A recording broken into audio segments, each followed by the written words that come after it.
अभी मजा आएगा ना भिड़ो। तो चलिए शुरू करते हैं। लेकिन ये साला कर क्या रहा है यहाँ पे?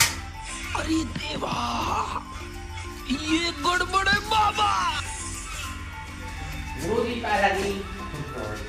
चलिए भाई, कल काम किया गया तो दिखाइए। सही क्या बताइए, मत कमाओ होमवर्क को जो ना भैंसिया मार खा ली।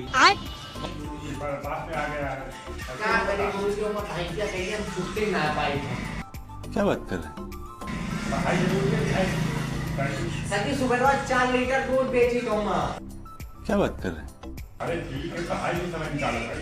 7,000 रुपया महीना लग जाए है। Oh my God. अच्छी बात है, तो पढ़ाई भी जरूरी है भाई। बैल की तरह सर मत हिलाइए, मुंह से उत्तर दीजिए। कल आप काफी निकालिए और आपको काम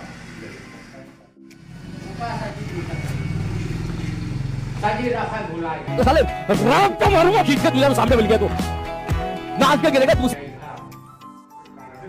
कैसे काम करेंगे? सजी या लीजिए कब ये भुलाएगा। रोज पानी रहेगा, कहीं वो बहाना करते कहीं वो बहाना क्या बात है सर, क्या बात है सर, क्या बात है, ये बात है। करते हो, कहीं काफी भूल गए। ये क्या तरीका है तुम्हारा? हम जा रहे हैं ज्ञान से ऊपर निकल कर पढ़ा। शाबाश बेटा, बहुत बढ़िया। हम जा रहे हैं यहाँ बहुत काफी कर